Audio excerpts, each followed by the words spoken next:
Welcome to my channel. Try to hear the latest story. My name's Leroy, I'm 29 years old, and I grew up in suburban Michigan, always feeling second best to my sister Rebecca. Last Christmas exposed the truth when my parents gave her a BMW with a giant red bow while I got a $3 piggy bank. After years of saving for my own car, discovering they'd put that $65,000 vehicle in my name for insurance purposes was the final betrayal. That night at 2 in the morning, I made a decision that changed everything, driving away with what was legally mine and blocking their calls. Before I share how it all went down, drop a comment telling me where you're watching from and hit subscribe if you've ever felt undervalued by the people who should love you most. I was born and raised in a middle-class neighborhood in suburban Michigan. From the outside, we looked like the perfect American family, nice house with a well-kept lawn, 2 cars in the driveway, family vacations once a year. My father, William, worked his way up to become a manager at a successful insurance company.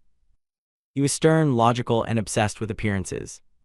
My mother, Diana, sold real estate and was known for her charm and ability to close difficult deals. She was equally concerned with status, always comparing our family to others in the neighborhood. Then there was my sister Rebecca, 4 years younger than me at 25. From the moment she was born, she was the golden child. With her natural blonde hair, bright blue eyes, and outgoing personality, she was the spitting image of our mother. Rebecca breezed through school with straight A's, was homecoming queen, and had more friends than she could count. My parents beamed with pride whenever she entered a room. I, on the other hand, was more like my father's brother, Uncle James, quieter, more thoughtful, with my nose always in a book or tinkering with computers. I wasn't unpopular in school, just more reserved. I maintained a solid B+ average while working part-time jobs from the age of 16. But somehow, my achievements always seemed invisible in our household. The signs of favoritism started early. When Rebecca needed new clothes for school, she got entire shopping sprees at the mall. I wore hand-me-downs from my cousins until I started buying my own clothes with money from mowing lawns. When I needed new shoes because mine had holes, my mother would sigh about expenses. But when Rebecca wanted the latest sneakers that all her friends had, they appeared on her feet the next day. Rebecca's Sweet 16 was an event that still makes me wince when I think about it. My parents rented a venue, hired a DJ, ordered a professional 3-tier cake, and invited over 50 people. The final touch was the brand new iPhone they presented to her in front of everyone. My 16th birthday. My parents forgot about it entirely until I mentioned it at dinner the night before. They hastily picked up a grocery store cake and gave me a $20 gift card. When I made the varsity track team in my junior year of high school, I was thrilled. I wasn't the fastest runner, but I had worked hard to improve my times. My first big meet fell on the same day as one of Rebecca's middle school choir concerts. Without hesitation, my parents chose to attend her performance. "You understand, don't you, Leo? Your sister needs our support. You're more independent." I nodded and said I understood, but the truth was I didn't. "Not really." The pattern continued. Rebecca's minor accomplishments were celebrated with dinners out and social media posts. My achievements, like winning a statewide programming competition, were met with distracted congratulations and quickly forgotten. When Rebecca started high school, my parents bought her a brand new MacBook Pro. She needs it for her graphic design classes, they explained. When I started community college, taking IT courses while working nearly full-time, I was still using my refurbished laptop that frequently overheated and crashed. College was where the divide became a canyon. Rebecca got accepted into a prestigious university with a decent scholarship, but it didn't cover everything.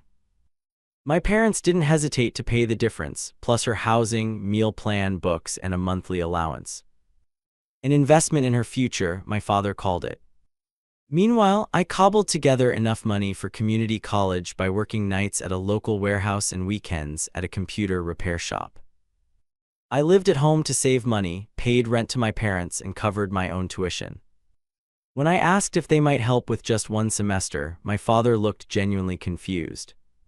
"You're an adult now, Lears. You need to learn to stand on your own 2 feet." I wanted to point out the hypocrisy. Rebecca was an adult too, but I'd learned that bringing up the unequal treatment only led to arguments. Instead, I buckled down and worked harder. After 2 years at community college, I transferred to a state university to complete my bachelor's degree in information technology. By then, I was working 3 jobs and taking out small student loans. My parents attended my graduation but left early to make it to Rebecca's sophomore art exhibition. Her professor specifically invited us, my mother explained as they hurried out. As an adult, I tried several times to discuss the favoritism with my parents. Each attempt was met with dismissal or defensiveness. "You're exaggerating," my mother would say, waving her hand dismissively. "We love both our children equally." "You've always been jealous of your sister," my father would add, shaking his head. "When are you going to grow out of that?" Eventually, I stopped bringing it up. I decided that instead of fighting for their approval, I would focus on building my own life, one that didn't require their validation. I would prove to myself, if no one else, that I was capable and worthy. And maybe, just maybe, they would finally see my value. Little did I know that this decision would lead to the most painful Christmas of my life, and ultimately to my liberation. After graduating with my IT degree, I stepped into the real world at possibly the worst time, right in the middle of an economic downturn. The job market was brutal, especially for recent graduates with limited experience. I sent out hundreds of applications, had dozens of interviews, and faced rejection after rejection. Meanwhile, Rebecca landed an internship at a prestigious marketing firm through one of our father's golf buddies.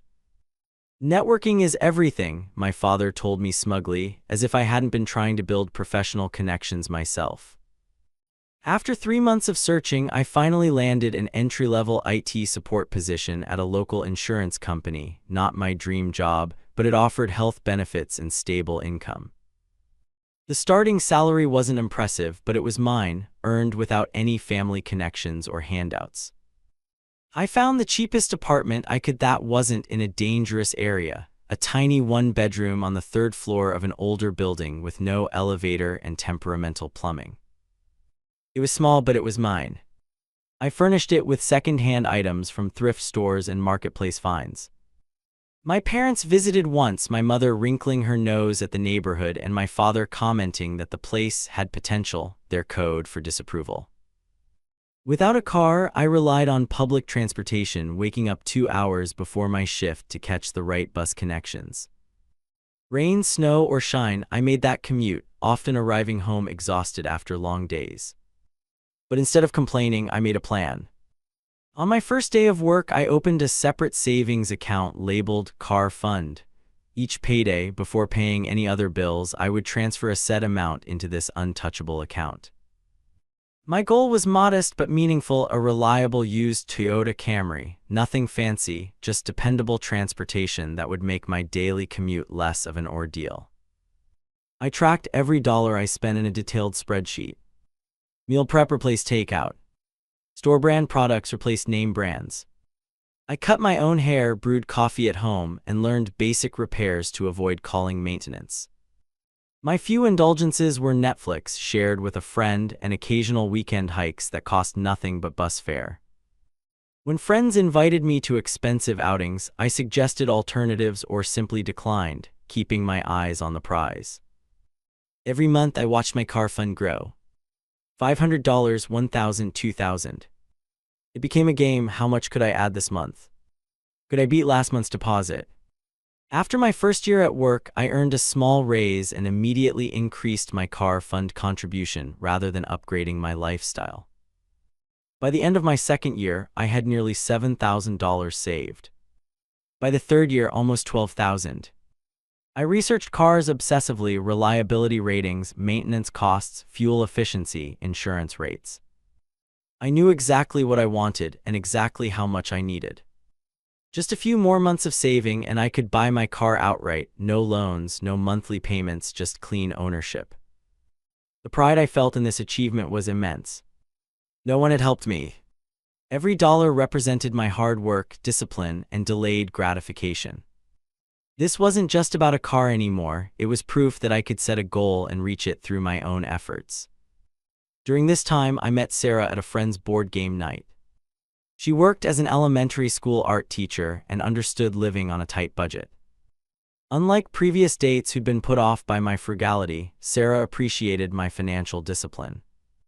"You know what you want and you're working for it," she told me. That's sexy. We started dating seriously, spending evenings cooking together in my tiny kitchen or finding free community events to attend. Sarah became my biggest cheerleader, celebrating each deposit into my car fund as if it were a major victory. With her, I could talk openly about my family dynamics without feeling judged. She listened as I described the latest example of my parents' favoritism, how they had helped Rebecca with the down payment on her downtown apartment while suggesting I look into more affordable housing options when I mentioned possibly moving closer to work. Family gatherings became increasingly uncomfortable. Sunday dinners at my parents' house turned into showcases of Rebecca's latest accomplishments, with subtle digs at my career and lifestyle woven throughout the conversation. "IT support is a good starting position," my father would say, emphasizing starting. "But you really should be thinking about management tracks if you want real success. Rebecca's company is sending her to a conference in Chicago next month," my mother would add. "All expenses paid." That's what happens when you work for a forward-thinking organization. I'd smile and change the subject, the familiar ache of inadequacy settling in my chest. Sarah would squeeze my hand under the table, her silent support keeping me grounded. Uncle James became my unexpected ally during this time. My father's older brother had always been the family outlier, choosing to teach high school science rather than entering the lucrative family insurance business. During one particularly tense Thanksgiving dinner, after my parents spent 20 minutes gushing over Rebecca's minor promotion, Uncle James deliberately turned to me. "How's that certification program going, Lear? The one you're doing on top of your full-time job?" The table fell momentarily silent. No one had asked about my professional development in years. "It's going well," I said, surprised. "I'm halfway through and maintaining a perfect score so far." Uncle James nodded appreciatively. "Not easy to work full-time and study. Shows real commitment." I saw something flash across my father's face. Was it guilt? Surprise? Whatever it was, it disappeared quickly as he changed the subject back to Rebecca's accomplishments. After dinner, Uncle James pulled me aside. "Your parents don't see it yet, but what you're building, independence, self-reliance, discipline, those things matter more than flashy job titles or downtown apartments. Keep going, nephew. I see you." Those words sustained me through months of continued invisibility in my family. As Christmas approached, I debated skipping the holiday entirely. The previous Thanksgiving had been particularly painful, with Rebecca announcing her relationship with Connor, an investment banker who my parents immediately adored. The entire meal had revolved around their relationship, Connor's family connections, and not-so-subtle hints about marriage prospects. But something in me still hoped for recognition, for some sign that my parents valued me too. So when the invitation came for Christmas Eve and Christmas Day celebrations, I accepted, ignoring Sarah's concerned expression. "Are you sure?" she asked. "You always come back from family events feeling terrible." "It's Christmas," I said, attempting a smile. "Maybe things will be different this year." I couldn't have known how right I was, though not in the way I had hoped. I arrived at my parents' suburban home on Christmas Eve, my trunk filled with modestly wrapped gifts purchased within my tight budget. I'd spent weeks searching for thoughtful presents that wouldn't break the bank, a vintage brooch for my mother that matched one she'd lost years ago, a rare first-edition fishing guide for my father, and a set of professional-grade drawing pencils for Rebecca, who had recently mentioned getting back into sketching. The house looked like something from a holiday catalog, perfect white lights outlining the roof, a designer wreath on the door, and the faint sound of Christmas classics playing as I approached. Taking a deep breath, I rang the doorbell instead of using my old key, already feeling like more of a visitor than family. My mother answered, martini in hand. Leroy. Finally. Everyone's already here. She offered a quick cheek kiss before turning back toward the living room, leaving me to carry my bags and gifts inside unassisted. The living room was filled with extended family aunts, uncles, cousins I hadn't seen in months. Most offered distracted greetings, already deep in conversation. Uncle James was the only one who stood to give me a proper hug. Good to see you, Leora. How's that car fund coming along? Before I could answer, the front door burst open again. Rebecca made her entrance, looking like she'd stepped out of a winter fashion magazine in an expensive wool coat. Behind her stood Connor, tall and confident in what I immediately recognized as a designer suit, carrying what appeared to be professionally wrapped gifts. The party can start now, Rebecca announced with a laugh. My parents rushed to greet them, taking their coats, offering drinks, exclaiming over Rebecca's new haircut and Connor's recent promotion. Within minutes, Rebecca was holding court in the center of the living room, describing her company's holiday party at a rooftop venue downtown, while my parents beamed proudly. Dinner was an elaborate affair with my mother's best china and crystal, courses perfectly timed and presented.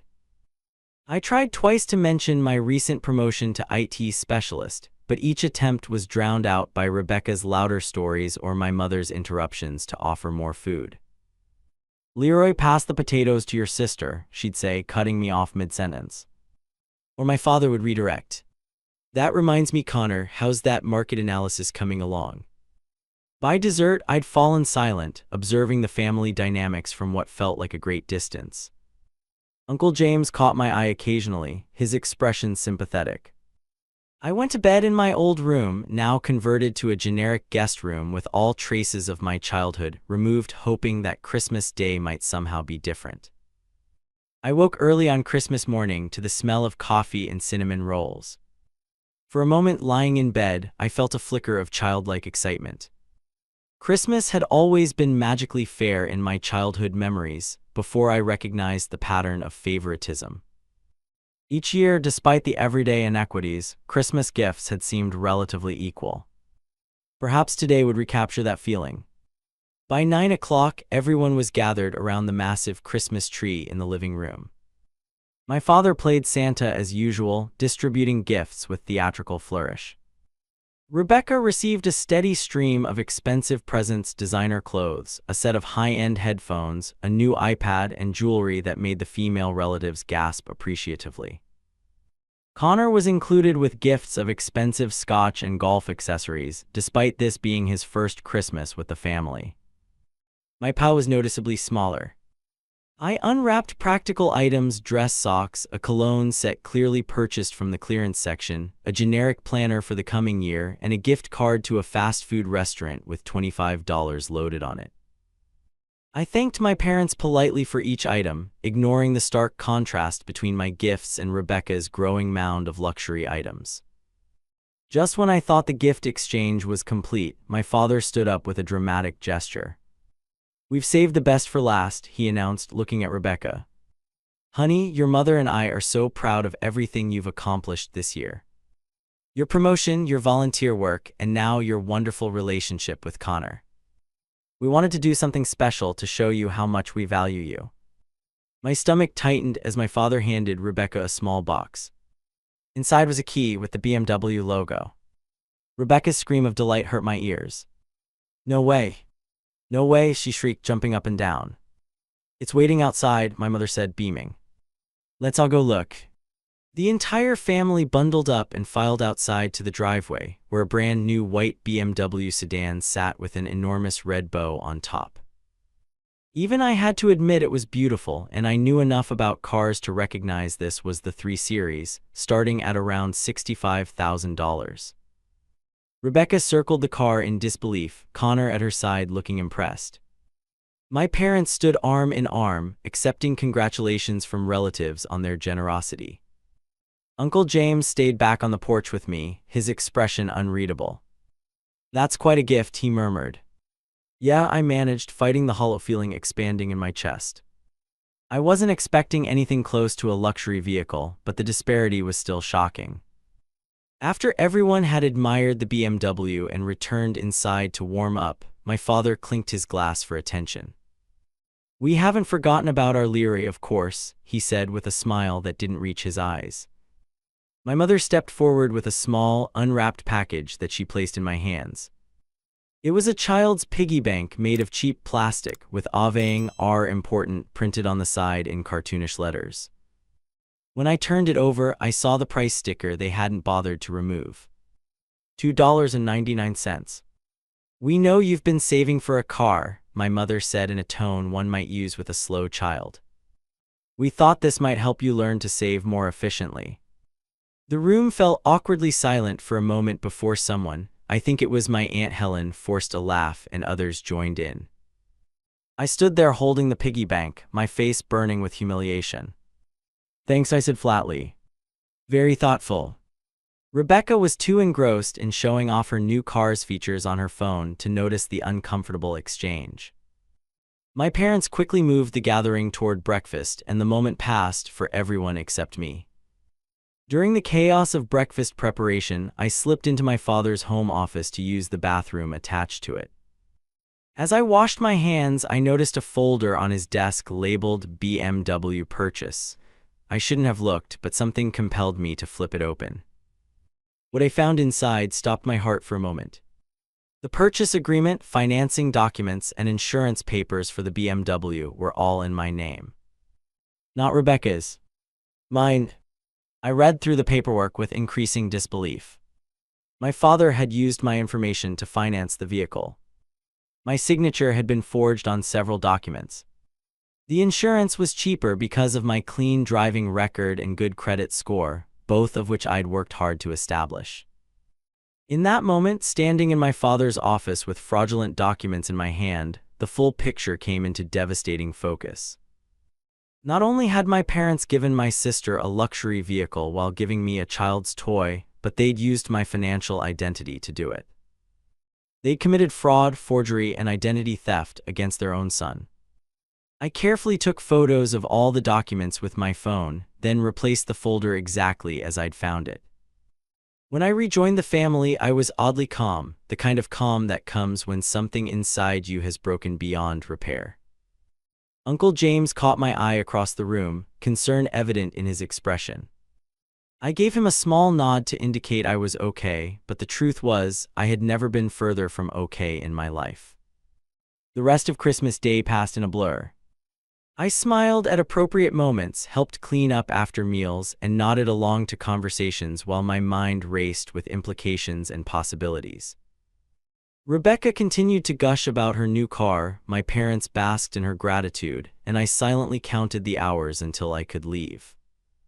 That evening, as family members departed and Rebecca left with Connor to show off her new BMW to his family, I overheard my parents talking in the kitchen while I pretended to watch TV in the adjacent room. "Do you think Leroy suspected anything?" my mother asked in a hushed tone. "Not a chance," my father replied confidently. "He doesn't pay attention to financial details. His credit score saved us nearly $100 a month on the insurance, and we got a better interest rate on the financing." "But is it legal?" My mother sounded slightly concerned. "It's family," my father dismissed. "Besides, it's not like he'll ever know. Rebecca gets the car she deserves, and Leroy's credit gets a boost from the timely payments we'll be making. Everyone wins." "I suppose," my mother said. "I just wish he'd try harder, you know. Rebecca makes it so easy to be proud of her." Their words confirmed what the documents had revealed. This wasn't just about favoritism anymore, this was calculated exploitation. They had used me, stolen my identity, and then had the audacity to wish I would try harder to earn their pride. In that moment, a plan began to form in my mind. A plan that would change everything. The rest of Christmas evening passed with me on autopilot, helping clean up dinner dishes, nodding at appropriate moments during conversation, even forcing a laugh when required. Inside, though, I was shutting down, compartmentalizing the pain and betrayal into a tight box while my mind raced with implications. When my phone buzzed with a text from Sarah, "How's it going?" Surviving family Christmas, I nearly broke down. I stepped outside onto the back porch, ostensibly for better reception, and called her instead of texting back. Leroy. What's wrong? She asked immediately, hearing something in my simple hey that told her everything wasn't okay. I can't talk about it now, I managed, my voice low. But it's bad, Sarah. Worse than anything they've done before. Do you want me to come get you? The immediate offer of rescue nearly brought me to tears. No, I'll handle it. I just needed to hear your voice. I took a deep breath of cold December air. I'll call you later tonight, okay? After hanging up, I returned inside where my family had settled in the living room for their traditional Christmas movie viewing. Rebecca was absent, having left with Connor to show off her new BMW to his family. I sat in a corner armchair, barely registering the holiday classic playing on the large screen. Instead, I was at a crossroads, facing the most significant decision of my adult life. For years, I'd tried to earn my parents' approval. I'd worked hard, kept my complaints to myself, maintained the relationship despite the constant favoritism. But using my identity, my credit score that I'd built through years of financial responsibility, to purchase a luxury vehicle for my sister. That crossed a line that couldn't be uncrossed. Throughout the movie, my mother periodically glanced my way, perhaps noting my unusual quietness. Are you feeling all right, Lear? You're awfully quiet. Just tired, I replied with a forced smile. It's been a long day. My father barely looked up from his phone. Your sister's already posted pictures of her new car. Getting lots of likes. Of course she was. When the movie ended, I volunteered to help with final kitchen cleanup, methodically drying dishes while my mother washed, both of us working in silence. When she finally spoke, I expected perhaps an explanation or even an apology. Instead, Rebecca's so thrilled with her gift. Your father and I always wanted to make special memories for you children at Christmas. The casual cruelty of this statement, spoken while I was holding a dish towel and still reeling from discovering their fraud, was staggering. Did she truly not see the disparity? The injustice? Or did she simply not care? You certainly made memories, I replied neutrally, placing the last dried plate in the cabinet. Everyone retired early, exhausted from the day's festivities. I lay awake in the guest room, my childhood bedroom now stripped of any evidence I'd ever lived there, staring at the ceiling. The piggy bank sat on the nightstand, its cartoonish design almost mocking in the dim light. Around midnight, I opened my banking app and looked at my car savings account. $11,872.14. Nearly 3 years of sacrifice and discipline. I'd been just a few months away from having enough for the modest used Toyota I'd researched so carefully. A text from Rebecca popped up on my screen, a photo of her posing beside the BMW with the caption "Best Christmas ever. Mom and Dad are amazing." Something hardened inside me. I got out of bed silently and crept down the hall to my father's home office. The house security system panel was in there. I'd need to disarm it before executing what I was now planning. I knew the code. It hadn't changed since my childhood. The BMW folder was still on his desk where I'd seen it earlier. I took it and reviewed the documents again, confirming what I already knew: the car was legally registered in my name. The insurance was in my name. The loan was in my name. By law, the BMW was mine. I sat in my father's office chair for nearly an hour, contemplating the magnitude of what I was considering. Was taking the car justified? They had committed fraud.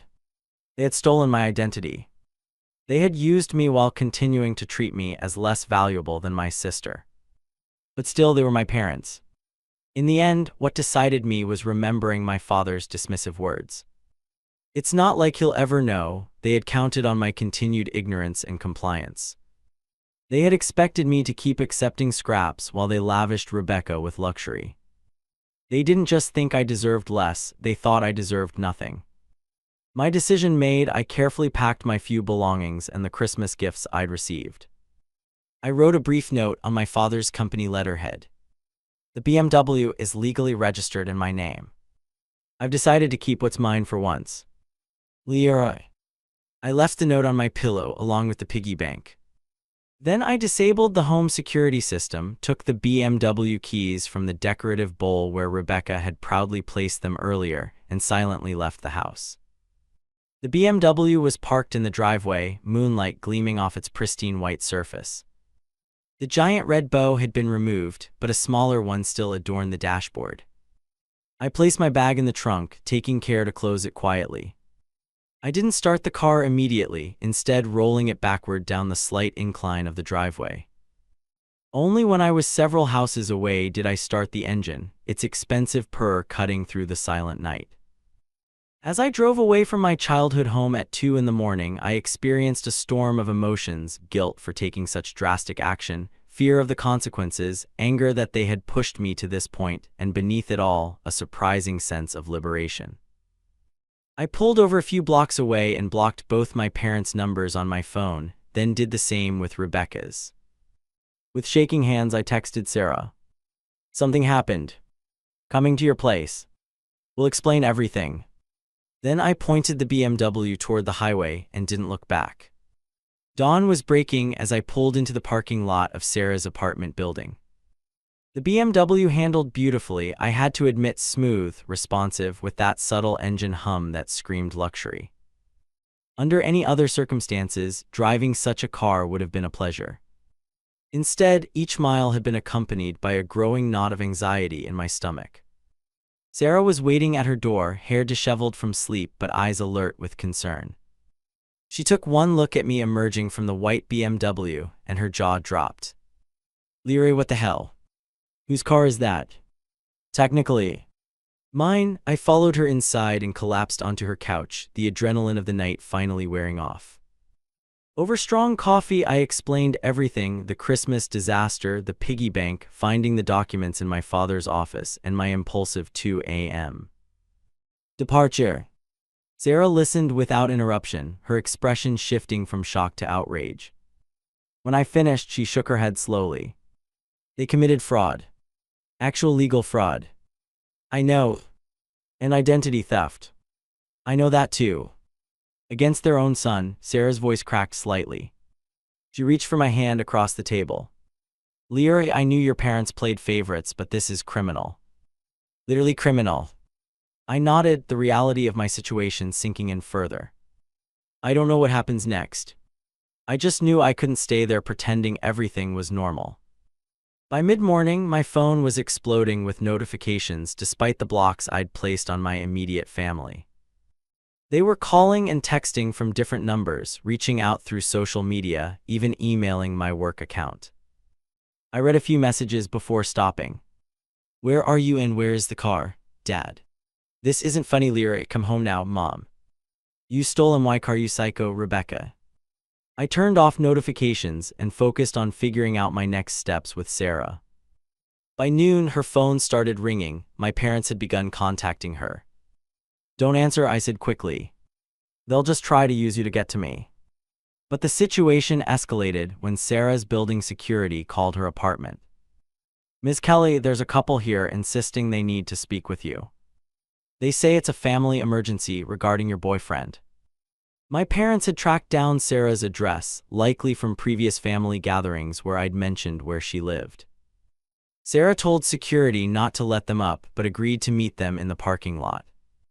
I watched from her third-floor window as she confronted my parents beside their second car.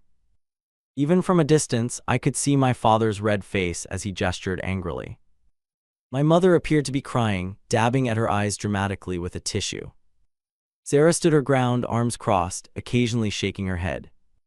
After about 10 minutes, she returned to the apartment.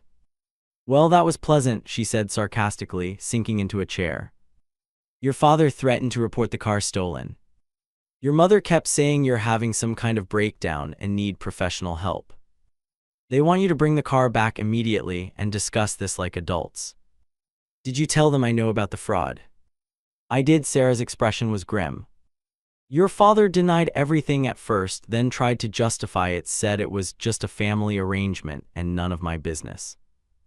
When I mentioned that identity theft is a felony, he changed tactics and claimed you had verbally agreed to it." "That's a lie," I said flatly. "They never mentioned anything about putting the car in my name." Sarah squeezed my hand. "I know. I told them they needed to leave before I called the police myself." The threats continued throughout the day. My father left voicemails on my work phone. Return the car immediately or we'll report it stolen. Don't test me on this, Leary. By evening, I was feeling overwhelmed and uncertain. Sarah suggested I consult a legal professional before taking any further action. Fortunately, her cousin Maya worked as a paralegal at a law firm specializing in financial crimes. Maya arrived at Sarah's apartment that evening, professional and focused despite the unusual circumstances. She reviewed the photos I'd taken of the documents and asked pointed questions about the situation. Based on what you've shown me, she concluded, the vehicle is legally registered in your name. Your signature appears to have been forged on several documents, which constitutes fraud, but ironically, that doesn't change the legal ownership of the vehicle. According to state law, you are the owner. So they can't report it stolen, I asked. They can try, Maya said with a grim smile, but when the police see the registration and title are in your name, they'll dismiss it as a civil matter. Your parents would have to sue you to get the car back, and that would require them to explain in court why they put a vehicle in your name without your knowledge or consent. This information provided some relief, but the emotional toll was mounting. Rebecca had taken to social media, posting a story about how her mentally unstable brother had stolen her Christmas gift in the middle of the night. Several relatives commented with concern and offers to help find Leroy and get him help. Uncle James was the only family member who contacted me differently. His text simply read, "Are you safe? Do you need anything?" I responded truthfully, "I'm safe. I found out they put the BMW in my name without telling me. I took it and left." His reply came quickly. "I suspected something wasn't right with that gift. Taking legal documents without permission is serious. Call me when you're ready to talk." The next day, things escalated further when my parents showed up at my workplace. Fortunately, I had called in sick, anticipating something like this might happen. My supervisor later told me they'd caused a scene in the reception area, claiming they needed to speak to me about an urgent family matter. Security had eventually asked them to leave. That evening, as Sarah and I were discussing whether I should consider getting a restraining order, there was a knock at her door. Through the peephole, we saw a police officer. My heart sank. They had actually reported the car stolen. Sarah opened the door while I stood back, trying to appear calm despite my racing pulse. "Good evening, ma'am," the officer said. "We're responding to a report about a white BMW that may be located on the premises. Are you familiar with this vehicle?" Sarah nodded. "Yes, officer. The car belongs to my boyfriend, Leary. It's registered in his name." The officer looked at his notes. "Yes, that matches our information. There seems to be a family dispute about the vehicle. Is Lear available to speak with me?" I stepped forward, introduced myself, and explained the situation as calmly as possible, showing the officer the photos of the registration and title documents on my phone. "So the vehicle is registered in your name, but your parents purchased it intending it for your sister," he clarified. "Yes, sir. Without my knowledge or consent. I only discovered they had used my identity when I found the documents." The officer nodded, looking uncomfortable. "This appears to be a civil matter rather than criminal. The vehicle is legally registered to you, so you haven't stolen anything. I would suggest your family consult with an attorney to resolve the dispute." After the officer left, I sat on Sarah's couch feeling oddly hollow. The validation that I was legally in the right didn't erase the pain of knowing my parents had tried to have me arrested. The following weeks brought more attempts at manipulation. My parents contacted mutual friends, former classmates, and even distant relatives, spreading their version of events. That I was experiencing some kind of breakdown, that I'd stolen Rebecca's gift out of jealousy, that they were worried sick about my mental state. Some people believed them. I received concerned messages asking if I was okay, if I needed help, offering to mediate my return to the family fold. Others who had witnessed the years of favoritism were more skeptical of my parents' narrative. I changed my phone number and created new email addresses. I deactivated my social media accounts temporarily to escape the constant messages. Sarah became my gatekeeper, screening communications and protecting me from the worst of the onslaught. Uncle James remained my one connection to the family. We met for coffee at a neutral location, where he shared what was happening on their end. "Your parents are furious, of course," he said. "But they're also scared. They know what they did was wrong, legally speaking. Rebecca is taking it the hardest. She really believed the car was hers. She doesn't understand why you would ruin Christmas like this." "And what do you think?" I asked cautiously. Uncle James sighed heavily. "I think they've been treating you unfairly for years, and this was the final straw. I don't necessarily agree with how you handled it, but I understand why you felt you had no other choice." His support meant more than I could express. Before we parted, he handed me an envelope. "I found these in your father's desk when I was helping your mother organize some tax documents. Thought you might want them." Inside were original copies of the forged documents. Apparently, my father had kept duplicates. "These might be useful if things escalate further," Uncle James said quietly. The documents provided an additional layer of security, but the emotional fallout continued. I began having trouble sleeping, plagued by dreams of confrontations with my family. Work performance suffered as I struggled to concentrate. Sarah suggested I might benefit from talking to a therapist, and after some resistance, I agreed. Dr. Patterson specialized in family trauma. During our first session, she listened to my story without judgment, then offered a perspective I hadn't considered.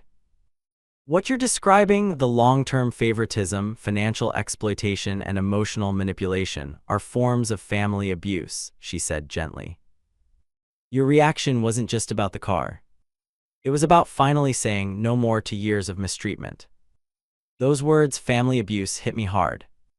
I'd never thought of my situation in those terms before. But putting a name to it somehow made it both more real and more manageable. I wasn't overreacting. I was finally reacting appropriately to something genuinely harmful. As January turned to February, the intensity of my family's efforts to contact me gradually decreased. The BMW remained parked in a secure garage Sarah's landlord had available for rent. I rarely drove it, feeling uncomfortable with its flashy luxury and the complicated emotions it represented. Then, on a cold February morning, I received a formal letter from an attorney representing my parents. It demanded the return of the vehicle and threatened legal action if I didn't comply within 10 days. Maya reviewed the letter and laughed without humor. "They're bluffing," she said confidently. "Any lawsuit would require them to explain the forgery and fraud. Their own attorney probably advised against this, but they insisted." She helped me draft a response, attaching copies of the forged documents and stating clearly that any further communication should come through legal representation. We sent it certified mail, requiring signature confirmation. No lawsuit materialized.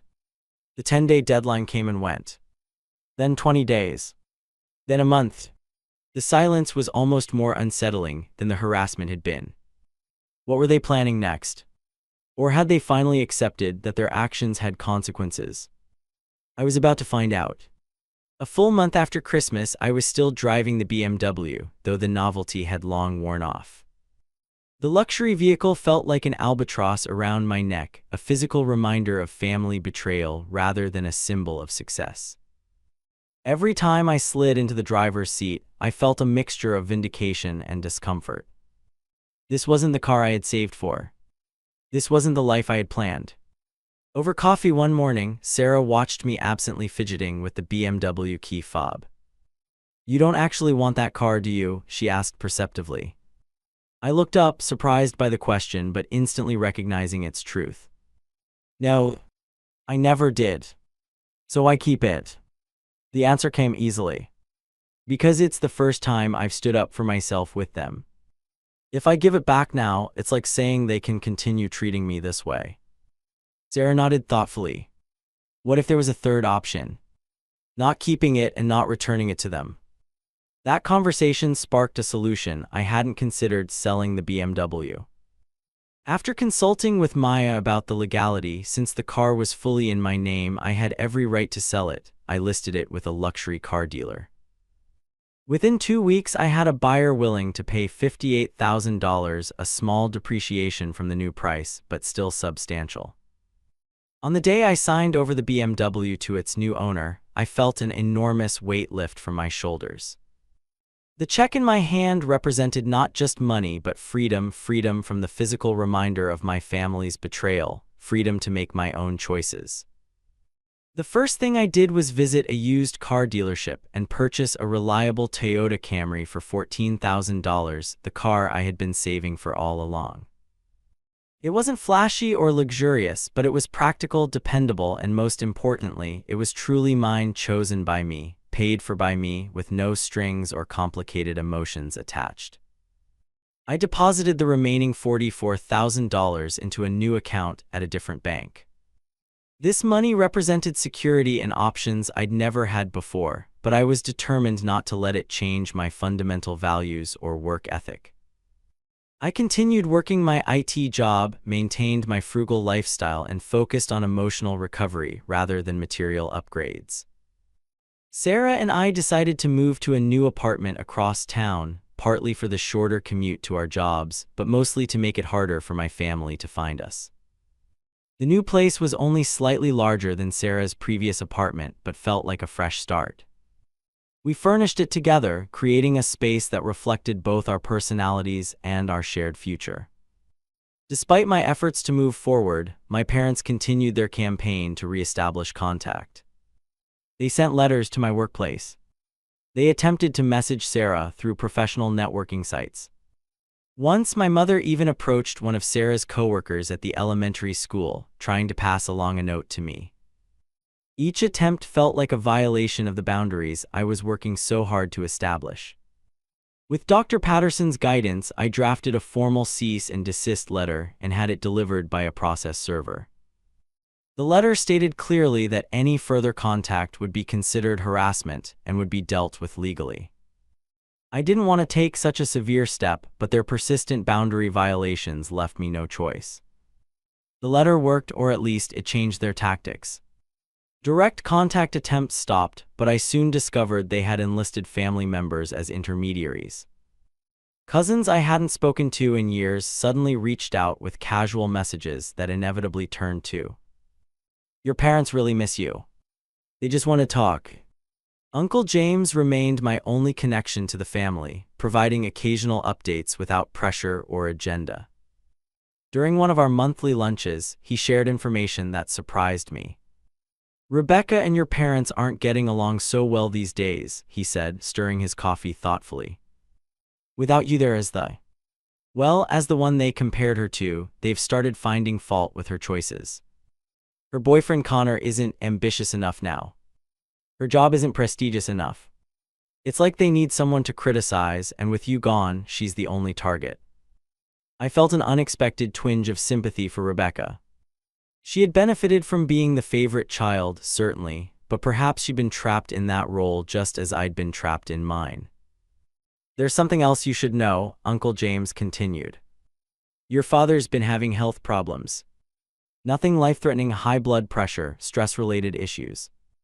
Your mother's convinced it's because of worry over you, but the doctor says it's more likely decades of poor diet and workaholism."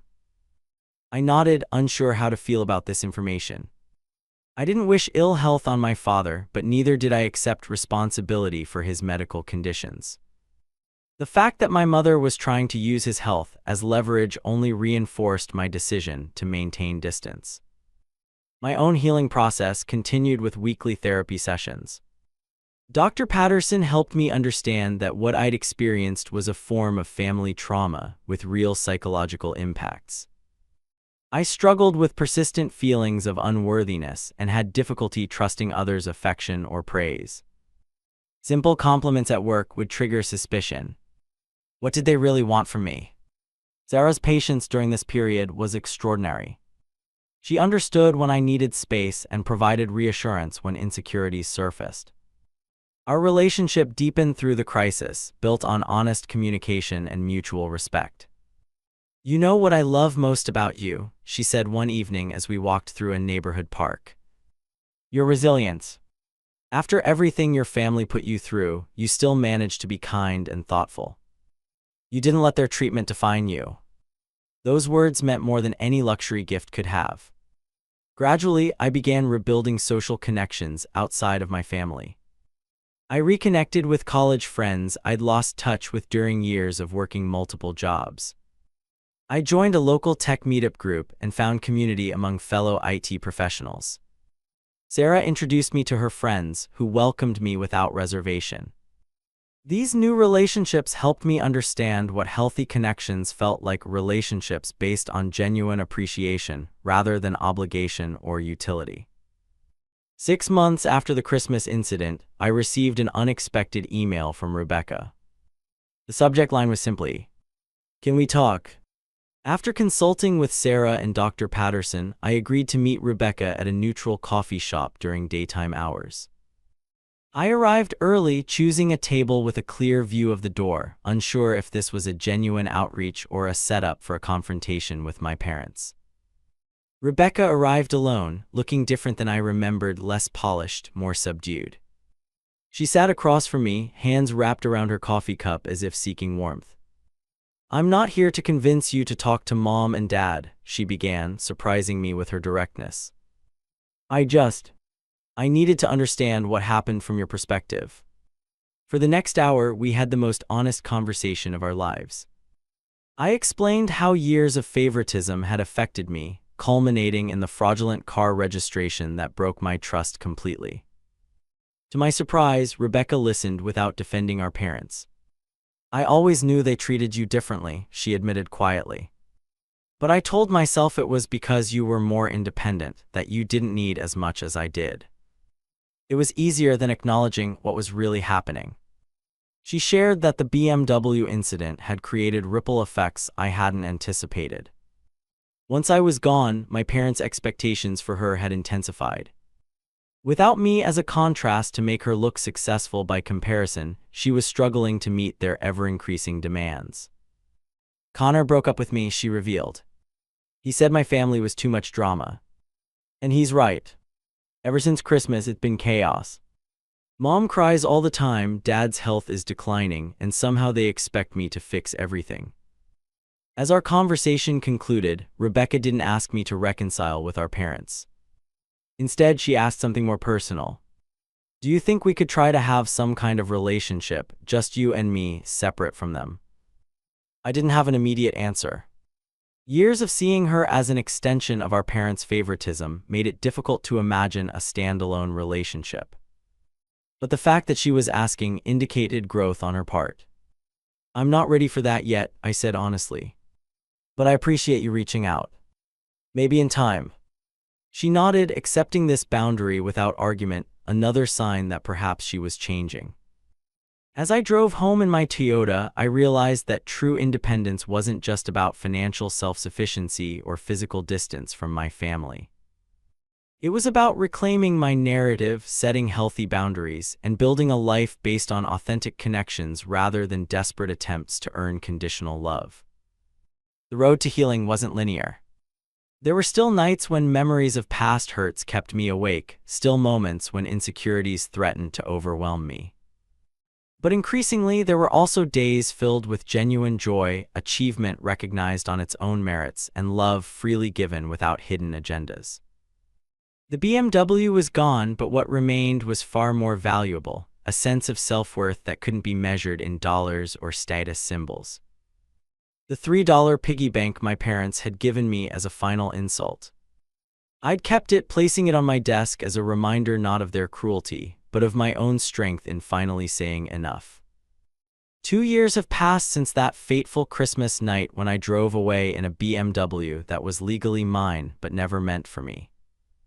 Looking back now from a place of relative peace and stability, I can see how that moment of crisis became the catalyst for genuine transformation in my life. Sarah and I got engaged last month. The proposal wasn't elaborate or expensive, just the two of us hiking to a waterfall we've visited every year since we started dating. The ring was modest but meaningful, purchased with money I'd saved specifically for this purpose. When she said yes, I felt a joy untainted by family expectations or comparisons, purely my own moment of happiness. Professionally, I found my stride as well. The company I work for promoted me to IT manager last year, a position that came with increased responsibility and a substantial salary increase. My boss cited my problem-solving abilities and calm leadership during several system crises as key factors in the decision. For perhaps the first time in my career, I fully believed the praise was genuine and earned, not something I needed to question or doubt. The most profound changes, however, have been internal. Through continued therapy and conscious effort, I've developed a new understanding of family, one based on choice and mutual respect rather than obligation and genetics. My relationship with Uncle James has deepened into a meaningful mentorship. He's become the father figure I always needed, offering guidance without judgment, support without strings. My relationship with my parents has evolved into something I never expected. After about a year of no contact, I received a letter not demanding reconciliation or making accusations, but acknowledging that they missed me in their lives. It wasn't an apology, not exactly, but it was the first communication that didn't attempt to manipulate or control. After careful consideration and discussion with Dr. Patterson, I responded with clear boundaries. I would be willing to have limited contact, occasional phone calls, perhaps a lunch meeting every few months, but only if they respected my autonomy and stopped trying to dictate the terms of our relationship. To my surprise, they agreed. Our interactions now are cautious and sometimes awkward, but free from the toxic patterns that defined our relationship for decades.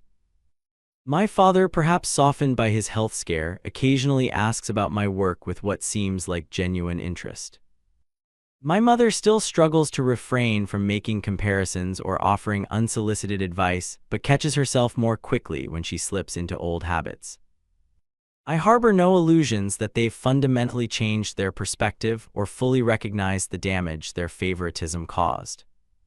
But they've accepted that they can either have a limited relationship with me on my terms or no relationship at all. Their choice to adapt represents a shift in power dynamics that would have been unimaginable before the BMW incident. Rebecca and I have established a tentative, arm's-length relationship. We text occasionally and have met for coffee twice. There's too much history for us to ever be close in a conventional sibling sense, but we've found a way to interact that acknowledges our shared experiences without rehashing old wounds. Interestingly, her own relationship with our parents underwent significant changes after I left. Without me as the designated underachiever, Rebecca began to feel the full weight of their expectations and conditional approval. This past year, after the birth of her daughter, she established her own boundaries with them, not as dramatic as my departure, but meaningful nonetheless. I understand now, she told me during our last meeting. Not completely, because no one can fully understand someone else's experience. But I get glimpses now of what it must have been like for you growing up. Especially now that I'm terrified of accidentally doing the same thing to my daughter.